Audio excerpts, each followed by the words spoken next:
నమస్కారం. Ahalya TV news కి స్వాగతం. ఈనాటి ముఖ్యాంశాలు.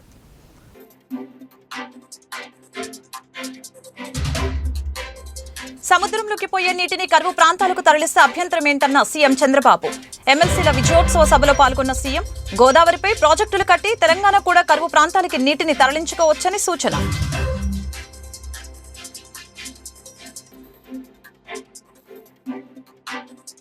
శాసనసభ ఆర్థిక కమిటీలు నెలలో కనీసం 2 సార్లు సమావేశం కావాలని శాసనసభ స్పీకర్ చింతకాయల అయ్యన్న పాత్రుడు సూచన. ఏ ఉద్దేశంతో ఈ కమిటీలు ఏర్పాటు చేశారో ఆ లక్ష్యాల సాధనకు అనుగుణంగా సభ్యులందరూ సహకరించి సమావేశాలు నిర్వహించుకోవాలని వెల్లడి.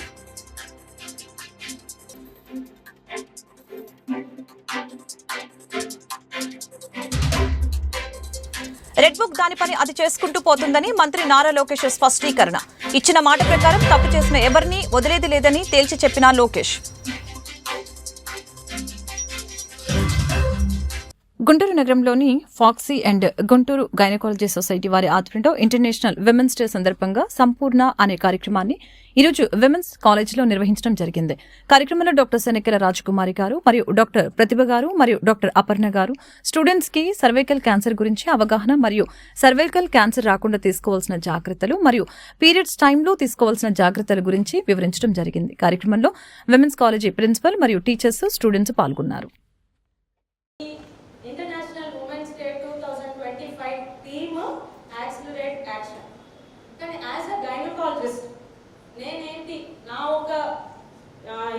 నేనేం చేయాలి అనేది ఇవాళ ఈ ప్రోగ్రామ్ మీ ఉమెన్స్ కాలేజ్లో కండక్ట్ చేస్తున్నాం. నా పేరు డాక్టర్ రాజకుమారి. నా main interest shaping health of next generation. అంటే మీరందరూ హెల్తీగా ఉంటే నెక్స్ట్ సొసైటీ నెక్స్ట్ జనరేషన్ చాలా హెల్తీగా ఉంటుంది. మనం చాలాసార్లు మనకు తెలియక అవేర్నెస్ లేక మనం సఫర్ అవుతూ ఉంటాం. ఉమెన్ ఏదైనా సరే హెల్త్ హెరాస్మెంట్ ఎడ్యుకేషన్ ఏదైనా తెలియకపోవటం వల్లే మనం ఇబ్బంది పడుతూ ఉంటాం. సో ఇది 1920 పిక్చర్. సో బ్లాక్ అండ్ వైట్లో ఉంది. అందుకని చాలా మంది ఉమెన్ మనకి కొన్ని ఇయర్స్ బ్యాక్ అసలు మనకి we didn't have right to vote. ఇప్పుడు ఓట్ వేస్తారా? కానీ ఆ ఇయర్స్లో 1847లో అసలు ఓట్కి రైట్ కూడా లేదు. మనం ఓట్ కూడా వేయడానికి హక్కు లేదు. మనకు ఎడ్యుకేషన్ కూడా అమ్మాయిలు చదువుకోకూడదు, అమ్మాయిలకి చదువుకునే హక్కు లేదు. వాళ్ళు చదువుకుంటే ఇమ్మారల్ అయిపోతారు, అంటే తప్పులు ఎక్కువ చేస్తామని ఒక ఆలోచన. ఒకవేళ లేడీస్కి హెల్త్ ప్రాబ్లమ్స్ వస్తే పర్వాలేదు ఏమవ్వదు అని చెప్పి ఎవరు నెగ్లెక్ట్ చేసేవారు. కొన్ని చోట్ల ప్రెగ్నెంట్ ఉమెన్ అయితే ఇప్పటికీ మన ఇండియాలో కూడా చాలా చోట్ల టీనేజ్ మ్యారేజెస్ జరుగుతున్నాయి కదా, చైల్డ్ మ్యారేజెస్ జరుగుతున్నాయి. తెలిసి కూడా కొంతమంది పేరెంట్స్ చైల్డ్ మ్యారేజెస్ చేసేస్తారు, స్కూల్ డ్రాప్ అవుట్స్. ఇంకా ప్రెగ్నెంట్ అయితే ఇంకా ఎడ్యుకేషన్కి వాళ్ళకి ఛాన్సే లేదు. ఎందుకంటే హస్బెండ్ చెప్పిన మాటలు, హస్బెండ్ ఏం చెప్తే వాళ్ళ అత్తగారు వాళ్ళ మామగారు ఏం చెప్తే అది ఫాలో అవ్వాలి. సో ఎడ్యుకేషన్ ఉమెన్కి లేదు. ఇంకా కొన్ని చోట్ల ఫైనాన్షియల్ స్టేటస్, అంటే డబ్బులు లేకపోవటం వల్ల కానీ వాళ్ళ ఇంట్లో కొడుకు కూతురు ఉంటే ఎవరికి ప్రయారిటీ? కూతురికి ఇవ్వట్లా. ఇంకా కొన్ని చోట్ల అట్లాగే ఉంది. కొన్ని చోట్ల ఇంకా కొన్ని కంట్రీస్లో నో ఎడ్యుకేషన్ ఫర్ గర్ల్స్ అని ఇంకా జరుగుతుంది. సో ఈ అన్నిటికీ చదువుకునే మనలాంటి women we have to fight for hour rights, for other women rights. We have to support other women also. ఇంకా ఇందాక చెప్పాను కదా, రైట్ టు ఓట్ లేదు, రైట్ టు. సముద్రంలోకి పోయే నీటిని కరువు ప్రాంతాలకు తరలిస్తే అభ్యంతరం ఏంటని సీఎం చంద్రబాబు ప్రశ్నించారు. గోదావరిపై ప్రాజెక్టులు కట్టి తెలంగాణ కూడా కరువు ప్రాంతాలకి నీటిని తరలించుకోవచ్చని సీఎం తెలిపారు. ఏపీకి తరలించే నీటి విషయంలో తెలంగాణ బాధపడవద్దని, చివరి ప్రాంతాలకు మిగులు జలాలు తీసుకునే అధికారం ఉందని వెల్లడించారు. కేంద్రం రాష్ట్రం కలిసి సమిష్టిగా పనిచేస్తాం. కేంద్రంలో ఎలాంటి ఇబ్బందులున్నా రియల్ టైంలో పరిష్కారం చేసుకుని ఒకరిని ఒకరు స్ట్రెంగ్తన్ చేసుకుంటూ ముందుకు పోయే సాంప్రదాయానికి శ్రీకారం చుట్టాం. దీనివల్ల మెరుగైన ఫలితాలు వస్తాయని చెప్పి కూడా మీకు తెలియజేస్తున్నా. ఈరోజు తెలుగుదేశం ఈ యొక్క ఎన్డీఏ పార్ట్నర్సే కాకుండా చదువుకున్న వ్యక్తులు ప్రతి ఒక్కరూ ఆలోచించాల్సిన అవసరం ఉంది. ఉపాధ్యాయులు, రిటైర్ అయిన వ్యక్తులు, ఇప్పుడు పనిచేసే ఎంప్లాయీస్ అందరూ గవర్నమెంట్లో, ప్రైవేట్లో పనిచేసే వ్యక్తులు, లేకుంటే అన్ఎంప్లాయీగా ఉన్న వ్యక్తులు మీరు కూడా ఆలోచించుకోవాల్సిన అవసరం ఉంది. భవిష్యత్తులో నాలెడ్జ్ ఎకానమీ ప్రగాఢమైన రోల్ ప్లే చేయబోతుంది మన దీంట్లో. అలాంటి నాలెడ్జ్ ఎకానమీలో కీలక పాత్ర పోషించవలసిన బాధ్యత ఈ యొక్క గ్రాడ్యుయేట్స్కి ఉంది. అందుకే నేను చాలా స్పష్టంగా ఏదో 40 ఏళ్ళకు 50 ఏళ్ళకు చెప్పడం లేదు.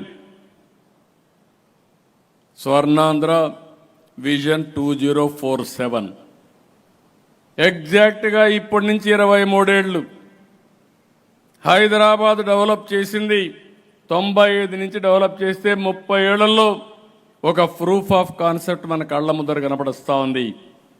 మళ్ళీ నేను హామీ ఇస్తున్నా, ప్రజలను కోరుతున్నా, విద్యావంతులు ముందుండాలని చెప్పి అప్పీల్ చేస్తున్నా. 2047కి భారతదేశంలో నెంబర్ 1 రాష్ట్రం ఏదంటే దానికి చిరునామాగా ఆంధ్రప్రదేశ్ ఉండాలి.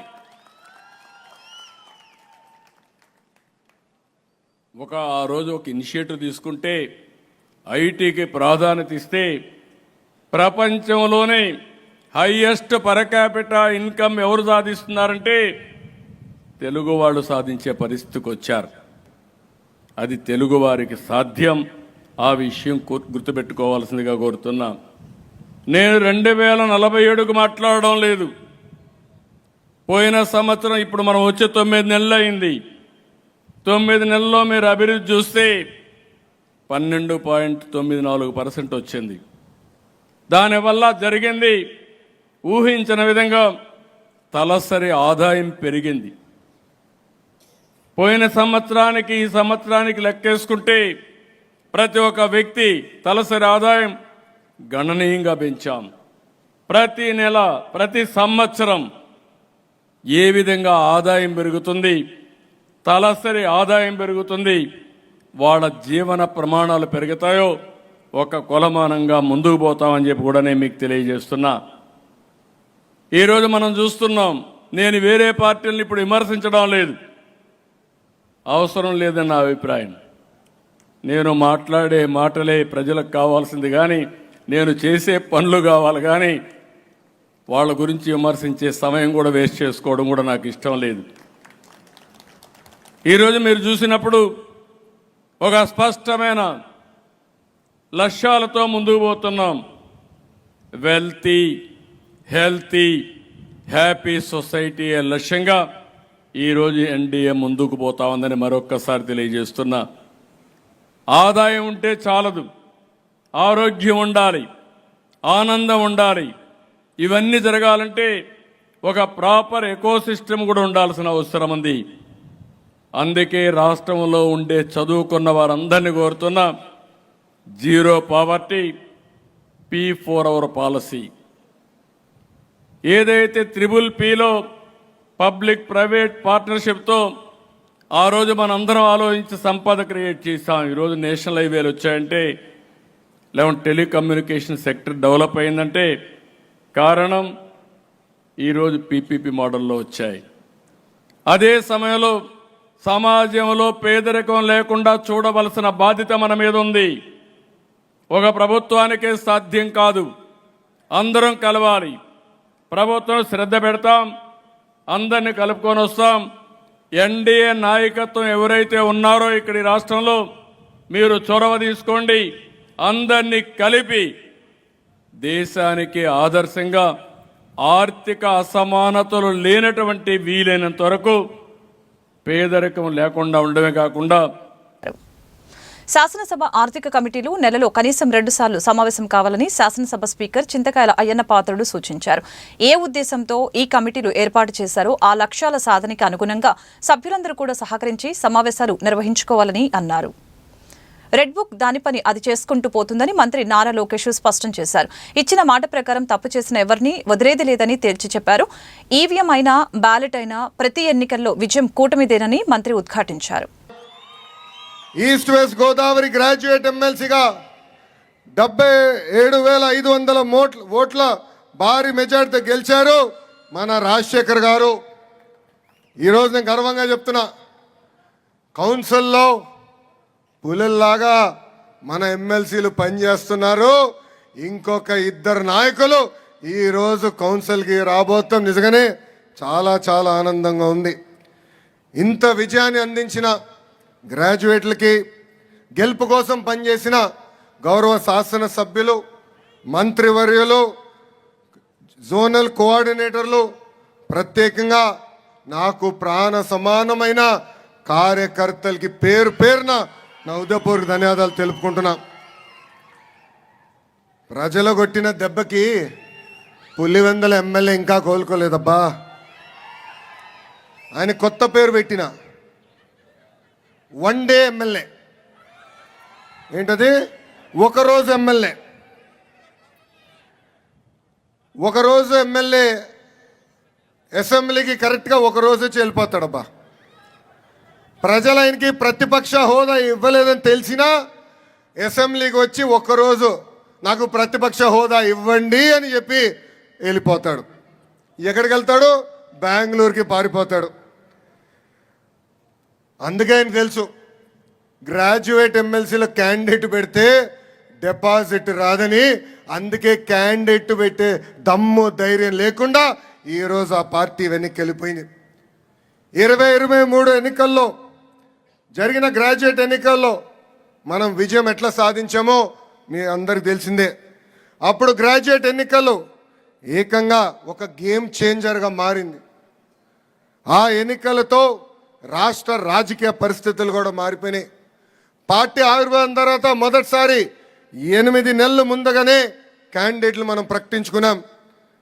ఒక వెస్ట్ రాయలసీమ గ్రాడ్యుయేట్ ఎమ్మెల్సీగా రామ్ గోపాల్ రెడ్డి గారు ఏమి, ఈస్ట్ రాయలసీమ గ్రాడ్యుయేట్ ఎమ్మెల్సీగా ఒక కంచర్ల శ్రీకాంత్ గారు ఏమి, ఉత్తరాంధ్ర గ్రాడ్యుయేట్ ఎమ్మెల్సీగా చిరంజీవి గారేమి ఆ రోజు ఒక ఘన విజయం సాధించారు. ఆ ఎన్నికల దెబ్బకే వైకాపా దిమ్మ ఆనాడే తిరిగింది. వైసీపీ ఎమ్మెల్యేలు అసెంబ్లీకి రాకుండా బయట ఉండి ప్రభుత్వంపై విమర్శలు గుప్పిస్తున్నారని ఆర్థిక మంత్రి పయ్యావుల కేశవ్ విమర్శించారు. ఉన్నవి లేనివి కల్పించి దుష్ప్రచారం చేస్తున్నారని మండిపడ్డారు. అసెంబ్లీకి వస్తే గత లోపాలను ఎత్తి చూపుతారని ముఖం చాటేస్తున్నారని అన్నారు. పేదవాడి బువ్వ లాక్కున్నందుకు 11 స్థానాలకి పరిమితమయ్యావని. అందరం కూడా బ్లైండ్ గా ఫాలో అవ్వాల్సినటువంటి పరిస్థితులు ఉన్నాయి అధ్యక్ష. ఇవాళ ఒకటే మన కళ్ళ ముందు తేడా, ఆ డెవలప్మెంట్ అనేది ఎంత తేడా. 75,000 అంటే అధ్యక్ష ఈ రాష్ట్రంలో సూపర్ 6 హామీలన్నింటినీ కూడా ఏ ఒక్క అప్పు మీద ఆధారపడకుండా మనం తీర్చుకునేటువంటి పరిస్థితి అధ్యక్ష. ఇదే సంపద సృష్టించడం, సంపదని పంచడం అధ్యక్ష. సంపద సృష్టించలేని వాళ్ళకి సంపద పంపిణీ చేసే హక్కు లేదు అని మా గౌరవ ముఖ్యమంత్రి గారు మొన్న ఢిల్లీలో చెప్పారు అధ్యక్ష. ఇవాళ దేశవ్యాప్తంగా దాని మీద చర్చ జరుగుతూ ఉంది అధ్యక్ష. వెల్త్ క్రియేషన్ చేయాలి, ఎట్లా చేయాలి అనేటువంటి దాని మీద ఒక సక్సెస్ఫుల్ మోడల్కి ఫెయిల్యూర్ మోడల్కి తేడా చూడాల్సినటువంటి పరిస్థితి అధ్యక్ష. గత పాలనలో 5 ఏళ్లలో ₹1 సంపద సృష్టించలేకపోవడం మూలనే ఈరోజు మన ఆదాయం 0 స్టేజ్కి వచ్చింది. కరెక్ట్గా బొటాబొటిగా జీతభత్యాలకి, అప్పులకి, వడ్డీలకి మాత్రమే మన రాష్ట్ర ఆదాయం సరిపోతుంది. అదే సంపద సృష్టి జరుగుంటే ఓ 70,000 80,000 కోట్లు అదనంగా మనం ఉంటే ఏ ₹1 అప్పు తీసుకోకుండా మన పథకాల్ని సంపాదించుకునేటువంటి పంచిపెట్టేటువంటి అవకాశం ఉండేది అధ్యక్ష. ఈరోజు మా ఆలోచన, చంద్రబాబు నాయుడు గారి ఆలోచన కావచ్చు అధ్యక్ష. పదే సంపద సృష్టి అంటే అర్థమయ్యేది కాదు అధ్యక్ష. ఇప్పుడు అర్థమవుతా ఉంది అధ్యక్ష. 10 మంది అర్థం చేసుకోవాల్సినటువంటి పరిస్థితులు ఉన్నాయి అధ్యక్ష. మా సంపద సృష్టి ఆలోచన వేరు, కూటమిలో ఎన్డీఏ గవర్నమెంట్ ఆలోచనలు వేరు, గత పాలకుల ఆలోచనలు వేరు అధ్యక్ష. మాకు సంపాదనలో సంపద సృష్టి అంటే సమాజంలో సంపద సృష్టి. ఏ రకంగా ప్రభుత్వానికి ఆదాయం పెరగాలి, పేదల ఇళ్లలో ఏ రకంగా వాళ్ళ ఆదాయం పెంచాలి అనేటువంటిది మేము ఆలోచిస్తే, వాళ్ళ ప్యాలెస్ల్లో డబ్బులు ఎట్లా చేరాలి, వాళ్ళ ఎస్టేట్లలో ఎట్లా ఆదాయం పెరగాలి, ప్రభుత్వ ఆదాయాన్ని ఏ రకంగా ప్రైవేటుకు మళ్లించాలి అనేటువంటిది గత పాలకులు చేసినటువంటి విధానం అధ్యక్ష. కళ్ళ ముందు కనపడుతుంది అధ్యక్ష. ఇది వాస్తవం కాదా అని నేను అడుగుతున్నా అధ్యక్ష. ఎక్సైజ్ ఆదాయం దారి మళ్లిందా లేదా, ఇసుకలో దారి మళ్లిందా లేదా, గనుల్లో దారి మళ్లిందా లేదా, ఇవన్నింటికి సమాధానాలు చెప్పుకోలేకే వాళ్ళు ఇవాళ సభలోకి రాలేకుండా ఉన్నారు అధ్యక్ష. మా బాలయ్య గారి మాటల్లో చెప్పాలంటే అధ్యక్ష, ఇవాళ చంద్రబాబు నాయుడు గారి సంపద సృష్టి వేరు, గత పాలకుల సంపద సృష్టి వేరు అధ్యక్ష. బోత్ ఆర్ నాట్ సేమ్ అధ్యక్ష. ఆయన ఎప్పుడు చెప్తా ఉంటాడు బోత్ ఆర్ నాట్ సేమ్ అని. బోత్ ఆర్ నాట్ సేమ్ అధ్యక్ష. ఇవాళ కూటమిలో భాగస్వాములందరం కూడా అంతర్జాతీయ మహిళా దినోత్సవాన్ని పురస్కరించుకొని నెల 8న ప్రకాశం జిల్లా మార్కాపురంలో నిర్వహించనున్న రాష్ట్ర స్థాయి కార్యక్రమాన్ని విజయవంతం చేయాలని రాష్ట్ర మహిళా శిశు సంక్షేమ మరియు గిరిజన సంక్షేమ శాఖ మంత్రి గుమ్మిడి సంధ్యారాణి పిలుపునిచ్చారు. రాష్ట్ర ముఖ్యమంత్రి నారా చంద్రబాబు నాయుడు ఈ కార్యక్రమానికి ముఖ్య అతిథిగా హాజరవుతారని తెలిపారు. వైసీపీ ఎమ్మెల్సీ దువ్వాడ శ్రీనివాస్ జనసేన అధినేత పవన్ కళ్యాణ్పై అనుచిత వ్యాఖ్యలు చేయడమే కాకుండా ఆయనపై అవినీతి ఆరోపణలు చేయడంపై జనసేన నాయకులు ఆగ్రహం వ్యక్తం చేశారు. అందరికీ నమస్కారం. రాష్ట్రం దేవాలయంగా భావించేటువంటి అసెంబ్లీ సాక్షిగా మా అధ్యక్షులు ఆంధ్రప్రదేశ్ రాష్ట్ర డిప్యూటీ సీఎం కొణిదెల పవన్ కళ్యాణ్ గారి పైన ఎమ్మెల్సీ దువ్వాడ శ్రీనివాస్ జనసేన పార్టీ అధ్యక్షులు పవన్ కళ్యాణ్ గారికి రాష్ట్ర ముఖ్యమంత్రి అయినటువంటి శ్రీ నారా చంద్రబాబు నాయుడు గారు 50 కోట్ల ప్యాకేజీ ప్రతి నెల ఇస్తున్నాడు, అందుకనే పవన్ కళ్యాణ్ గారు మాట్లాడలేదని చెప్పనేటువంటి విధంగా ఆధారరహితంగా విమర్శలు అయితే చేశాడు. ఆ రోజున అసెంబ్లీ సాక్షిగా చేశాడు. మేము ఈ రోజున దువ్వాడ శ్రీనివాస్ని గుడివాడ నియోజకవర్గం జిల్లా కార్యదర్శుల తరఫున ఆయన మీద రూరల్ పోలీస్ స్టేషన్లో కంప్లైంట్ ఫైల్ చేయడానికి వచ్చాం. ఓ బాధ్యత కలిగినటువంటి పదవిలో ఉండి ఆయనకంటే పెద్ద బాధ్యతలో ఉన్నటువంటి డిప్యూటీ సీఎం హోదాలో ఉన్నటువంటి పవన్ కళ్యాణ్ గారి పైన అసెంబ్లీ ఆవరణంలో ఏదైతే బడ్జెట్ సమావేశాల సెక్షన్ ప్రారంభం రోజు నువ్వు చేసినటువంటి విమర్శలకి నువ్వు ఆధారం చూపించాలని చెప్పని ఈ సందర్భంగా మేము జనసేన పార్టీ తరఫున కోరుతా ఉన్నాం. ఎందుకనంటే నువ్వు గడిచిన 4 మాసాలుగా నువ్వు సోషల్ మీడియా వేదికగా యూట్యూబర్లో కానీ సోషల్ మీడియాలో కానీ నువ్వు చేసినటువంటి ఈ యొక్క అరాచకాలు, నీచమైన పనులు అన్నీ ఇన్ని కాదు. ఎందుకనంటే నీ కూతురు వయసు ఉండేటువంటి అమ్మాయితో సాక్షాత్తు తిరుపతి దేవస్థానానికి వెళ్ళి చేయలేని పనులన్నీ కూడా కలియుగ వెంకటేశ్వర స్వామి దేవస్థానంలో నువ్వు నీచమైన పనులు చేసావు. నీ కూతురు వయసు ఉన్నటువంటి అమ్మాయితో నువ్వు ఇంకా డైవర్స్ కూడా తీసుకోకుండా అక్కడికి తీసుకెళ్లి చట్టాపట్టాలు వేసుకు తిరుగుతున్నటువంటి దృశ్యాలన్నీ కూడా రాష్ట్ర ప్రజానికం అంతా కూడా చూశారు. నువ్వు అలాంటివన్నీ చేయడం కోసం చెప్పి పవన్ కళ్యాణ్ గారి మీద విమర్శలు చేస్తే జనసేన నాయకులుగా మేము చూస్తా ఊరుకుంటామని చెప్పని అనుకుంటా ఉన్నాం. నిన్ను రోడ్డుకి ఇడుస్తానికే ఈ రోజున మేము ఇక్కడ కంప్లైంట్ ఇవ్వబోతా ఉన్నాం. నువ్వు గనక ఆధారాలతో గనక నిరూపించలేకపోతే, నీ దగ్గర ఆధారాలు ఉన్నాయని చెప్పావు, నువ్వు మాట్లాడుతున్నానని చెప్పావు, నువ్వు గనక ఆధారాలతో నిరూపించకపోతే గనక దువ్వాడ శ్రీనివాసు నిన్ను తగిన చట్టపరమైన శిక్షలు విధించడానికి మేమందరం కూడా సిద్ధంగా ఉన్నామని చెప్పని జనసేన నాయకుల తరఫున మేము తెలియజేస్తా ఉన్నాం. అదేవిధంగా దువ్వాడ శ్రీనివాస్ మాట్లాడిన తర్వాత ఒక రాష్ట్ర ఉప ముఖ్యమంత్రి రాష్ట్ర ముఖ్యమంత్రి మీద నిందలేసి మాట్లాడిన తర్వాత రాష్ట్రానికి గతంలో ముఖ్యమంత్రి చేసి వైసీపీకి పార్టీకి అధ్యక్షుడిగా ఉన్నటువంటి జగన్మోహన్ రెడ్డి కూడా కనీసం మాట్లాడకపోవడం నిజంగా చాలా ఆశ్చర్యం గురి చేస్తూ ఉంది. ప్రజాస్వామ్య వ్యవస్థలో అతని మీద యాక్షన్ తీసుకోకపోవడం తీవ్రంగా మేము ఖండిస్తా ఉన్నాం. తక్షణం ఎమ్మెల్సీగా దువ్వాడ శ్రీనివాస్ని రాజీనామా చేయాలి, పార్టీ నుంచి కూడా బహిష్కరించాలి. ఇప్పటికే అతను నీచమైన పనులు స్త్రీ సమాజం, సభ్య సమాజంతో పాటు స్త్రీ సమాజం కూడా తలదించుకునే విధంగా అతను నీచమైన పనులన్నీ కూడా చేశాడు. అతన్ని తక్షణం సంఘ బహిష్కరణ కూడా చేయాలని చెప్పని కూడా మేము కోరుకుంటా ఉన్నాం. Thank you. కృష్ణా జిల్లా మరియు ఎన్టీఆర్ జిల్లాకు చెందిన యాదవుల్ని ప్రాతినిధ్యం లభించే విధంగా ఎమ్మెల్సీ పదవి కేటాయించాలని కృష్ణా జిల్లా గొర్రెలు మేకల పెంపకందారుల సంక్షేమ సంఘం chairman Diddukuri Venkata Krishnarao, vice chairman Gorreparthi సుబ్బారావులు ప్రభుత్వానికి విజ్ఞప్తి చేశారు. ఉమ్మడి కృష్ణా జిల్లాలో ఉన్న కృష్ణ యాదవ్కి ఎమ్మెల్సీ పదవిని కేటాయించడం ద్వారా తమకి ఎంతో సహకారంగా ఉంటుందని అభిప్రాయం వ్యక్తం చేశారు.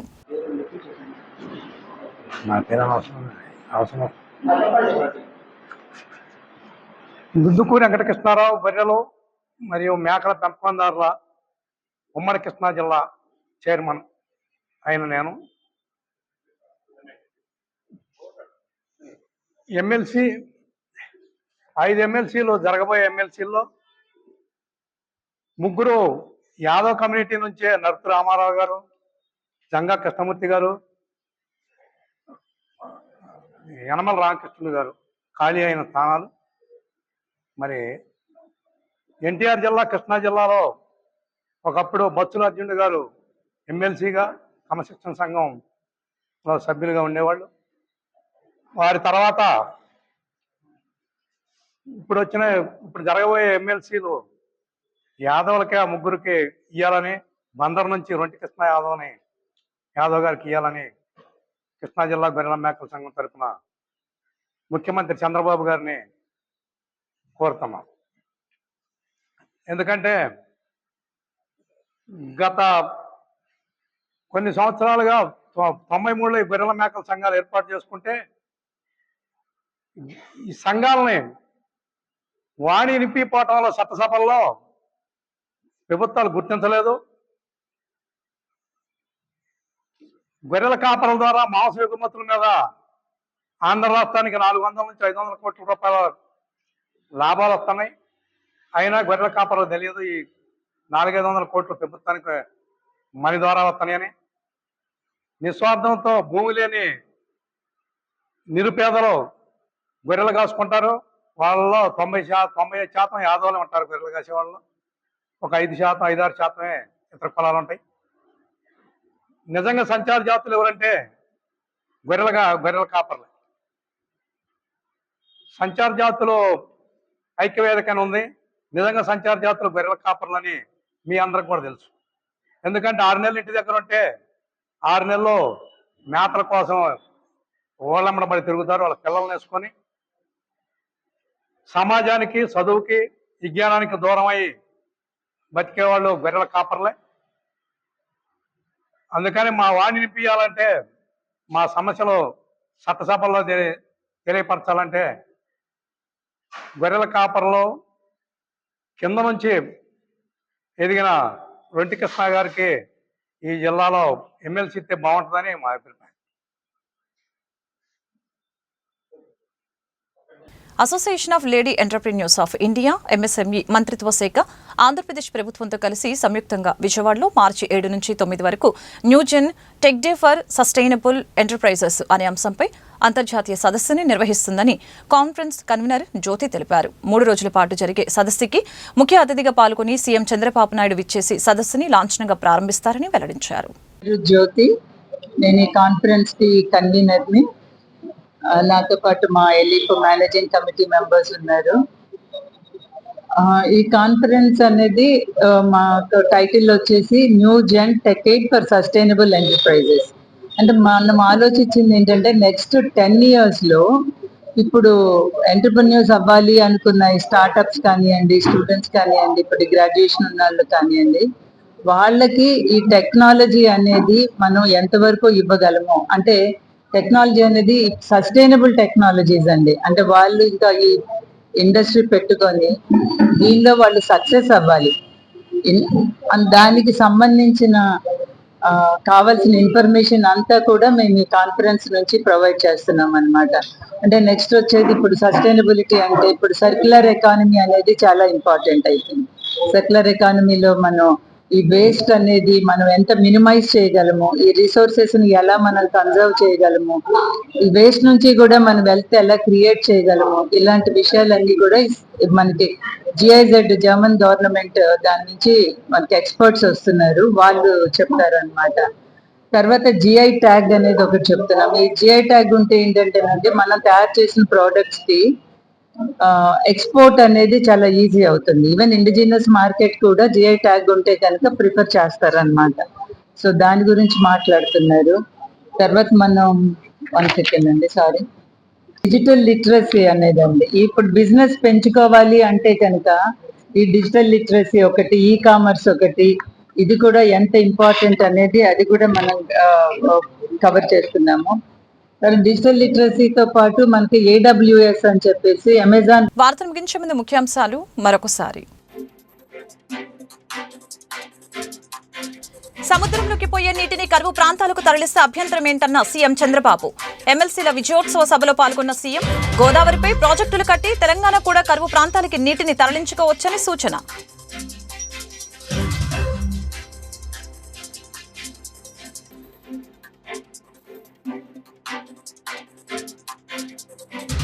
శాసనసభ ఆర్థిక కమిటీలు నెలలో కనీసం 2 సార్లు సమావేశం కావాలని శాసనసభ స్పీకర్ చింతకాయల అయ్యన్న పాత్రుడు సూచన. ఏ ఉద్దేశంతో ఈ కమిటీలు ఏర్పాటు చేశారో ఆ లక్ష్యాల సాధనకు అనుగుణంగా సభ్యులందరూ సహకరించి సమావేశాలు నిర్వహించుకోవాలని వెల్లడి.